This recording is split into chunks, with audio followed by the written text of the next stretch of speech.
ओम नमः शिवाय. हर हर महादेव. भगवान भोलेनाथांच्या कृपेने तुमच्या सर्व इच्छा मनोकामना पूर्ण हो. श्रावण शुक्रवार आणि श्रावणी शुक्रवारी जिवतीची कथा ऐकली जाते. तसेच त्यासोबत जिवतीचे व्रत देखील केलं जातं. पूर्वी आषाढ संपताच देवघराच्या भिंतीवर जिवतीचा कागद चिकटवला जात असे. घरातील आत्या, मावशी, आई, आजी कापसाची वस्त्रे तयार करून त्याला हळद कुंकवाची बोटं लावून त्या माळा आणि गोडाधोडाचा नैवेद्य जिवतीला दाखवत असे. श्रावण शुक्रवारी सुवासनीला हळद आणि कुंकू तसेच जिवतीची ओटी भरणे हे व्रत संपूर्ण श्रावण मास देखील पाळले जात असे. तर आता आपण देखील श्रावण महिन्यामध्ये हे व्रत आवर्जून पाळावे. श्रावण अमावस्येला जिवतीचा कागद निर्मल्यात सोडून दिला जात असे. असे धार्मिक वातावरण असलेल्या प्रत्येक घरात हे चित्र दिसत असे. मात्र अलीकडे जिवतीचे पूजन का करतात त्याची पुरेशी माहिती नसल्याने ती प्रथा टाळली जाते. मात्र 10 रुपयांचा जिवतीचा कागद, कापसाची वस्त्र, गुळ खोबऱ्याचा नैवेद्य याहून अधिक जिवतीला काहीही लागत नाही. मात्र एवढे अल्प सेवेवर समाधान मानून ती भरभरून आशीर्वाद देऊन जाते, म्हणून तिचे व्रत. जिवती पूजनाबद्दल सविस्तर माहिती मी आज तुम्हाला या व्हिडिओमधून देणार आहे. तसेच याची कथा देखील मी तुम्हाला सांगणार आहे. त्यामुळे व्हिडिओ स्किप न करता शेवटपर्यंत जरूर बघा. तसेच चॅनलला लाईक करा, सबस्क्राईब करा आणि आपल्या मित्र परिवारासोबत जरूर शेअर करा. शेजारी नोटिफिकेशन बेल देखील प्रेस करा, जेणेकरून मी जेव्हा पण नवीन व्हिडिओ बनवेल तर तो व्हिडिओ तुम्हाला सर्वात अगोदर दिसेल. तर आता सर्वात प्रथम या जिवतीच्या फोटोची माहिती आपण बघूया. प्रथम भगवान नरसिंह. तर भगवान विष्णूंचा चौथा अवतार असलेले नरसिंह आपल्या बाळभक्तासाठी प्रकट झाले. ही कथा आपल्या सर्वांनाच परिचयाची आहे. बाळ प्रल्हादाचे हिरण्यकशिपूपासून म्हणजेच दैत्यांपासून रक्षण करणे याच मूळ उद्देशाने भगवंताने हा अवतार धारण केला. बालकांचा रक्षक आणि बालभक्तासाठी अवतार धारण केलेली देवता म्हणून भगवान नरसिंह या प्रतिमेत पूजले जातात. म्हणजेच घरात ओढवणाऱ्या आपत्तींपासून नरसिंह बाळाचा बचाव करतात.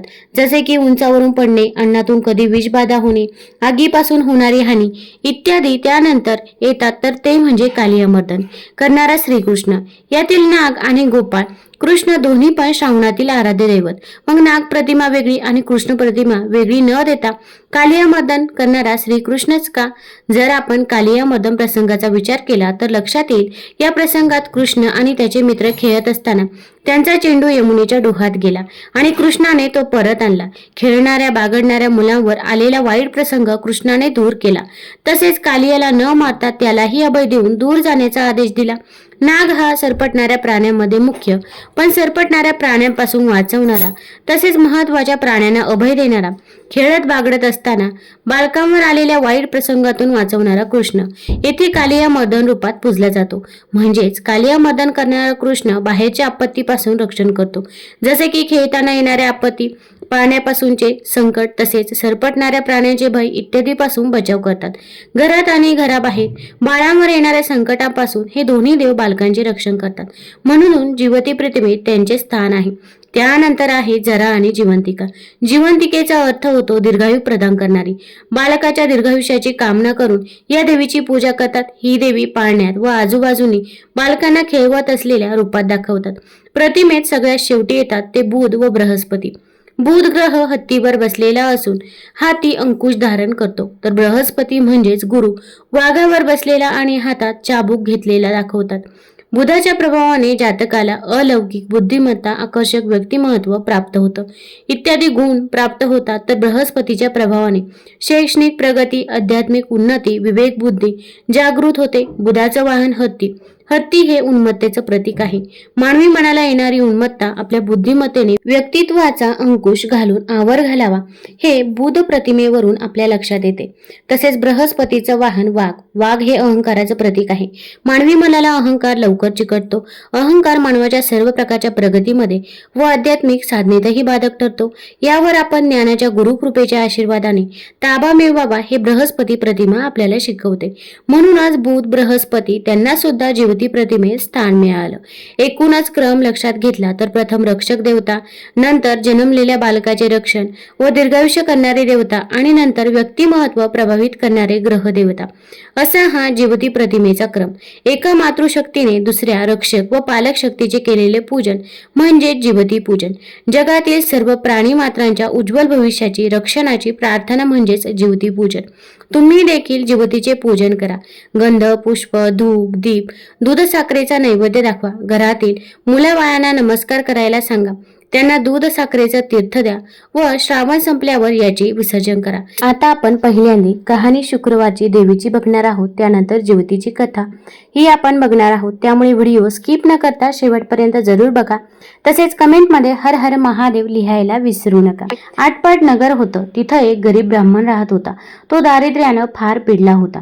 त्याची बायको शेजारणीच्या घरी एके दिवशी बसायला गेली. आपल्या गरिबीचं गाणं गायली. शेजारीन तिला शुक्रवारचं व्रत सांगितलं. ती म्हणाली, बाई बाई, शुक्रवारचं व्रत कर. हे शुक्रवार तू श्रावणापासून धर. सारा दिवस उपवास कर. संध्याकाळी सवाष्णीला बोलव. तिचे पाय धुवावे, तिला हळदी कुंकू द्यावं, तिची ओटी भरावी, साखर घालून दूध प्यायला द्यावं, भाजलेल्या हरभऱ्याची खिरापत द्यावी, नंतर आपण जेवावं. याप्रमाणे वर्षभर करून नंतर त्याचं उद्यापन करावं असं सांगितलं. ही घरी आली, देवाची प्रार्थना केली व शुक्रवारचं व्रत हे करू लागली. त्याच गावात तिचा भाऊ राहत असे. तो एके दिवशी सहस्र भोजन घालू लागला. साऱ्या गावाला आमंत्रण केलं. बहिणीला काही बोलावलं नाही. ती गरीब, तिला बोलवलं तर लोक हसतील. पुढे दुसऱ्या दिवशी सारे भावाकडे ब्राह्मणांचे थवेच्या थवे येत आहेत. पोटभर जेवण करत आहे. बहिणीनं विचार केला, आपला भाऊ सहस्र भोजन घालतो आहे. बोलावणं करायला विसरला असेल तर आपल्या भावाच्या घरी जायला काही हरकत नाही असं मनात विचार केला. सोवळं नेसली, बरोबर मुलांना घेतलं आणि भावाच्या घरी गेली. पुष्कळ पानं मांडली होती. एका पानावर जाऊन बसली. शेजाच्या पानावर मुलांना बसवलं. सर्व पानं भरली. सारं वाढणं झालं तेव्हा तिच्या भावानं तूप वाढायला घेतलं. वाढता वाढता तिच्या पानाशी आला. ती खाली मान घालून बसली होती. तिला हाक मारली, ताई ताई, तुला वस्त्र नाही, पात्र नाही, दाग नाही, दागिना नाही. तुझ्याकडे पाहून सगळे लोक हसतात. त्यामुळे मी तुला काही बोलवलं नाही. आज तू जेवायला आलीस तर आलीस, आता उद्या येऊ नको असं सांगून पुढे गेला. ही आपली तशीच जेवली. हिरमुसलेलं तोंड केलं. मुलांना घेऊन घरी आली. दुसऱ्या दिवशी मुलं म्हणू लागली, आई आई, मामाकडे जेवायला चल. बहिणीने विचार केला, कसा झाला तरी आपला भाऊच आहे. बोलला म्हणून काय झालं, आपली गरिबी आहे तर आपल्याला ऐकून घेतलंच पाहिजे. आजचा दिवस आपला बाहेर पडला तितकाच फायदा झाला असं म्हणून त्याही दिवशी ती भावाकडे जेवायला गेली. भाऊ तूप वाटता वाटता तिच्या पानाशी आला. ती खाली मान घालून बसली होती.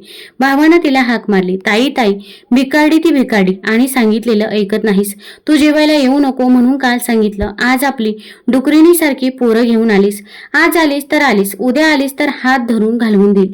तिनं ते मुकाट्यानं ऐकून घेतलं. जेवून उठून चालली. पुन्हा तिसऱ्या दिवशी जेवायला आली. भावानं पाहिलं, हात धरून घालवून दिली. फार दुःखी झाली. देवाची प्रार्थना केली. संपूर्ण दिवस उपवास घडला. देवीला तिची दया आली. दिवसाने दिवस सुखाचे दिवस दाखवू लागली. असं करता करता वर्ष झालं. बाईचं दळिंद्र गेलं. पुढे एके दिवशी ती शुक्रवारचं उद्यापन करू लागली. भावाला जेवायला बोलावलं. भाऊ मनात ओशाळा झाला. बहिणीला म्हणू लागला, ताई ताई, तू उद्या माझ्या घरी जेवायला ये. नाही काही म्हणू नको, घरी काही जेवू नको. उद्या तू आली नाहीस तर मी तुझ्या घरी येणार नाही. बहिणीनं बरं म्हटलं. भावाच्या मनातलं कारण जाणलं. दुसऱ्या दिवशी लवकर उठली. वेणी फणी केली. दागदागिने लायली. उंच पैठणी नेसली आणि भावाकडे जेवायला गेली. तो भाऊ वाट पाहत होता. ताई आली तशी तिचा हात धरला. पाटावर बसवलं. पाय धुवायला ऊन पाणी दिलं. पाय पुसायला फडकं दिलं. इतक्यात जेवायची पानं वाढली. ताईचं पान आपल्या शेजारी मांडलं. भाऊ जेवायला बसला. ताईनं आपली शाल जोडी काढून बसल्या पाठी ठेवली. भाऊ पाहू लागला. मनात कल्पना केली, शाल जोडीनं उकडत असेल म्हणून काढीत असेल. नंतर ताई आपले दागिने काढू लागली. बसल्या पाठी ठेवू लागली. भावाने विचार केला, जड झाले म्हणून काढत असेल. नंतर ताईनं भात कालवला. मोठासा घास केला व तो उचलून सरीवर ठेवला. भाजी उचलून ठुशीवर ठेवली. लाडू उचलून चिंचपेटीवर ठेवला.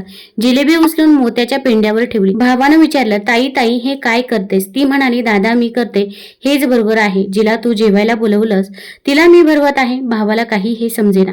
त्यानं तिला पुन्हा सांगितलं, अगं ताई, तू आता जेव तरी. तिनं सांगितलं, बाबा, हे माझं जेवण नाही, हे या लक्ष्मीचं जेवण आहे. माझं जेवण होतं ते मी सहस्र भोजनाच्या दिवशी जेवले. इतकं ऐकल्यावर भाऊ मनात ओशाळला. तसाच उठला आणि बहिणीचे पाय धरले. झाल्या अपराधाची क्षमा मागितली. बहिणीनं क्षमा केली. नंतर दोघं जण जेवली. मनातली आडी काढून टाकली. दोघांनी देवीचे आभार मानले. भाऊ बहिणीकडे जेवायला गेला. तिला आनंद झाला. देवीनं जसं तिला सामर्थ्य करून आनंदी केलं तसं तुम्हा आम्हा करू. कहाणी शुक्रवारची जिवतीची. एका शुक्रवारात तुमची कहाणी आटपाट नगर होतं. तिथे एक राजा होता. त्या राजाला मुलगा नव्हता. तेव्हा राणीनं काय केलं, एका सुईणीला बोलावून आणलं. अगं अगं सुईणी, मला नळवारी सुद्धा एक मुलगा गुपचूप आणून दे, मी तुला पुष्कळ द्रव्य देईन. सुईणीनं गोष्ट कबूल केली. ती त्या तपासावर राहिली. गावात एक गरीब ब्राह्मणाची बाई गर्भा राहिली. तेव्हा ती सुईण तिच्या घरी गेली आणि तिला सांगू लागली की बाई बाई, तू गरीब आहेस, तुझं बाळंतपणाचं पोट दुखू लागेल तेव्हा मला कळव, मी तुझं बाळंतपण फुकट करेन. तिने होय म्हणून सांगितलं. नंतर ती सुईण राणीकडे आली. बाईसाहेब, आपल्या नगरात अमुक अमुक गरीब ब्राह्मणाची बाई गरोदर आहे. तिला नुकताच दुसरा महिना लागला आहे. लक्षणं सर्व मुलाची दिसत आहेत. तेव्हा आपल्या घरापासून तो तिथपर्यंत काही कळणार नाही असं एक गुप्त भुयार तयार करावं. आपल्याला काही दिवस गेल्याची अफवा उठवावी. मी तुम्हाला नाळवारीचा मुलगा आणून देईन. असं ऐकल्याबरोबर राणीला मोठा आनंद झाला आणि जसजसे दिवस होत गेले त्याप्रमाणे डोहाळ्याचं डंब केलं. पोट मोठं दिसण्याकरता त्याच्यावरती लुगड्याच्या घड्या बांधल्या. भुयार तयार केलं. 9 मास भरताच बाळंतपणाची तयारी केली. इकडे ब्राह्मणी बाईचं पोट दुखू लागलं. सुईणीला बोलावं आलं. त्याचबरोबर तुम्ही पुढे व्हा, मी येते म्हणून सांगितलं. धावत धावत राणीकडे आली. पोट दुखण्याचा ढोंग करायला सांगितलं. नंतर ब्राह्मणाच्या घरी आली. बाई तुझी आहे पहिली खेप. डोळे बांधलेस तर भिणार नाही, नाही बांधलेस तर भय वाटेल असं सांगून तिचे डोळे बांधले. ती बाळंत झाली. मुलगा झाला. सुईणीनं एका दासीकडून भुयाराच्या वाटेनं मुलगा राणीकडे पाठवला व तिने एक वरवंटा घेऊन त्यास एक कुचा बांधला आणि तिच्या पुढे ठेवला. मग बाईचे डोळे सोडले. तुला वरवंटाच झाला असं सांगू लागली. तिनं नशिबाला बोल लावले. मनामध्ये दुःखी झाली. सुईण निघून राजवाड्यात गेली. राणीसाहेब बाळंतीण झाल्याची बातमी पसरली. मुलाचं गोड कौतुक होऊ लागले. इकडे ब्राह्मणबाईनं नेम धरला. श्रावण मासी दर शुक्रवारी जिवतीची पूजा करावी आणि नमस्कार करून म्हणावं, जय जिवती आई माते, जिथं माझं बाळ असेल तिथं खुशाल असो असं म्हणून तिने तांदूळ उडवावे. ते या मुलाच्या डोक्यावर पडावे. हिरवं लुगडं नेसणं, हिरव्या बांगड्या नेणं वर्ज्य, कारलीच्या मांडवा खालून जाणं वर्ज्य केलं. तांदळाचं धुणं ओलांडणं बंद केलं. याप्रमाणे ती नेहमी वागू लागली. इकडे राजपुत्र मोठा झाला. एके दिवशी बाहेर फिरायला निघाला. त्या दिवशी ती न्हाऊन आपल्या अंगणात राळे राखीत बसली होती. तेव्हा त्याची नजर तिच्यावर गेली. हा मोहित झाला व रात्री तिची भेट घ्यायची म्हणून निश्चय केला. रात्री तिच्या घरी आला. दारात गाय वासरू बांधलं होतं. चालता चालता राजाचा पाय वासराच्या शेपटावर पडला. वासराला वाचा फुटली. ते आपल्या आईला म्हणालं, कोण्या पाप्यानं माझ्या शेपटावर पाय दिला? तेव्हा ती म्हणाली, जो आपल्या आईकडे जाण्यास भीत नाही तो तुझ्या शेपटावर पाय द्यायला भिईल काय? हे ऐकून राजा मागे परतला आणि घरी येऊन आपल्या आईपासून काशीत जाण्याची परवानगी घेतली. काशीत जाऊ लागला. जाता जाता एका ब्राह्मणाच्या इथं उतरला. त्या ब्राह्मणाला पुष्कळ मुलं होत होती, पण ती 5वी 6वीच्या दिवशी जात असत. राजा आला. त्या दिवशी चमत्कार झाला. 5वीचा दिवस होता. राजा दारात निजला होता. 6वी आई रात्री आली आणि म्हणू लागली, कोण ग मेलं वाटेत पसरलं आहे? जिवती आई उत्तर करते, अगं माझं ते नवसाचं बाळ निजलं आहे. मी काही त्याला ओलांडू देणार नाही. मुलगा आज जाणार म्हणून त्या मुलाचे आई बाप चिंता करत बसले होते. त्यांनी हा संवाद ऐकला. इतक्यात उत्तर रात्र झाल्यावर 6वी आई व जिवती आई आपापल्या रस्त्याने निघून गेल्या. उजाडल्यावर ब्राह्मणानं येऊन राजाचे पाय धरले. तुमच्यामुळे आमचा मुलगा जगला. आजचे दिवस मुक्काम करा अशी विनंती केली. राजाने ती मान्य केली. त्याही रात्री याप्रमाणे प्रकार झाला. दुसऱ्या दिवशी राजा चालता झाला. इकडे यांचा मुलगा वाढत चालला. पुढे काशीत गेल्यावर यात्रा केली. गया वजनाची वेळ आली. पिंड देतेवेळी दे गेला 2 हात वर आले. असं होण्याचं कारण त्यानं ब्राह्मणांना विचारलं. ते म्हणाले, घरी जा, साऱ्या गावातल्या बायका पुरुषांना जेवायला बोलव, म्हणजे याचं कारण तुला समजेल. मनाला मोठी चुटपुट लागली. घरी आला. मोठ्या थाटाचं मावत केलं. त्या दिवशी शुक्रवार होता. गावात ताकीद दिली, घरी कोणी चूल पेटवू नये, सगळ्यांनी जेवायला यावं. ब्राह्मणीला मोठं संकट पडलं. राजाला निरोप धाडला, मला जिवतीचं व्रत आहे, माझे नेम पुष्कळ आहेत, ते पाळे तर जेवायला येईन. राजानं कबूल केलं. जिथं तांदळाचं धुणं होतं ते काढून तिथून सारून त्यावरून ती आली. हिरव्या बांगड्या भरल्या नाहीत, कारल्याच्या मांडवा खालून गेली नाही. दरवेळी जिथं माझं बाळ असेल तिथं खुशाल असो असे म्हणे. पुढं पानं वाढली. मोठा थाट जमला. राजानं तूप वाढायला घेतलं. वाढता वाढता ही ज्या पंक्तीत बसली होती तिथं आला. तूप वाढू लागला. ईश्वरी चमत्कार झाला. बाईला प्रेम सुटून पाना फुटला. तिच्या स्तनातून दुधाच्या धारा फुटल्या. त्या याच्या तोंडात उडाल्या. तो हातची तपेली ठेवून रुसून निजला. काही केल्या उठेना. तेव्हा आई गेली. त्याची समजूत करू लागली. तो म्हणाला, असं होण्याचं कारण काय? तिनं सांगितलं, ती तुझी खरी आई, मी तुझी मानलेली आई असं सांगून सर्व हकीकत सांगितली.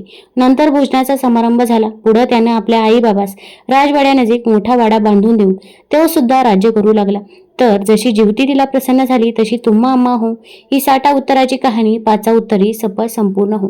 तुम्हाला जर ही कथा आवडली असेल तर आपल्या चॅनलला लाईक करा, सबस्क्राईब करा, मित्रपरिवारासोबत जरूर शेअर करा आणि कमेंटमध्ये हर हर महादेव लिहायला विसरू नका. धन्यवाद.